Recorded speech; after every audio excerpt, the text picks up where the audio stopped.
महाराष्ट्र राज्याचे शालेय शिक्षण मंत्री दादाजी भुसे यांनी जिल्हा परिषद सदस्य यशवंत सोनकुसरे यांच्या विनंतीला मान देऊन दिनांक 6 ऑगस्ट रोजी दुपारी 2 वाजता दरम्यान गणेशपूर जिल्हा परिषद डिजिटल पब्लिक स्कूलला भेट दिली।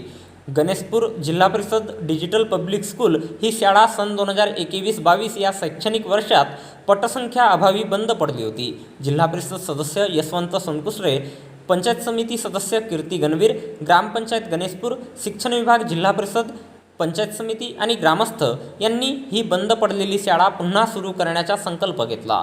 दिनांक 12 एप्रिल 2022ला जिल्हा परिषद शाळा येथे या सर्व पदाधिकारी आणि शिक्षण विभागाची महत्त्वाची बैठक पार पडली आणि त्या दिवशी ठरले की ही शाळा काहीही झाले तरी सुरू करू। शिक्षण विभागाने तज्ज्ञ शिक्षकांची एक टीम तयार करून दिली।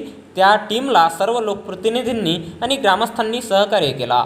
शाळा सुरू करण्याकरिता शाळेत पायाभूत सुविधांची गरज होती। स्पर्धेच्या युगात जिल्हा परिषद मराठी माध्यमच्या शाळा टिकवायची असेल तर त्यांचा दर्जा कुठेतरी उंचाविण्याची गरज होती। या सर्व गोष्टी लक्षात घेता जिल्हा परिषद सदस्य यशवंत सोनकुसरे यांनी शाळेकरिता 2 वर्षात 31 लाख रुपये निधी जिल्हा परिषद मार्फत उपलब्ध करून दिली। तसेच पंचायत समिती सदस्य यांनी 5 लाख रुपये विकास कामाकरिता उपलब्ध करून दिले। ग्रामपंचायतनेही सहकार्य केला। शिक्षक वर्गाच्या टीमने जीवापाड प्रयत्न करून परिश्रम घेऊन शाळा पुनर्जीवित केली। पहिल्या वर्षी 50च्या वर पटसंख्या, दुसऱ्या वर्षी 80च्या वर पटसंख्या, तिसऱ्या वर्षी 100 पटसंख्या गाठण्यात यश आले।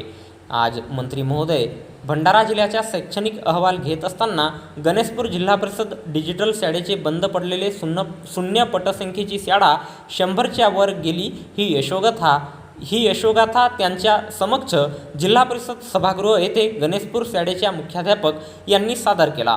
त्यावेळी जिल्हा परिषद सदस्य यशवंत सोनकुसरे सभागृहामध्ये उपस्थित होते। जिल्हा परिषद सदस्य यांनी मंत्री महोदय यांना गणेशपूर शाळेला भेट देण्याकरिता विनंती केली। मंत्री महोदयांनी विनंतीला मान देत गणेशपूर शाळेला भेट दिली आणि बंद पडलेली शाळा पुन्हा सुरू होऊन 100 पटसंख्या बघून सर्व लोकप्रतिनिधी आणि शिक्षकांचे कौतुक करत त्यांचा अभिनंदन केला आणि पुढे अशी वाटचाल करत रहा असे शुभेच्छा दिल्या।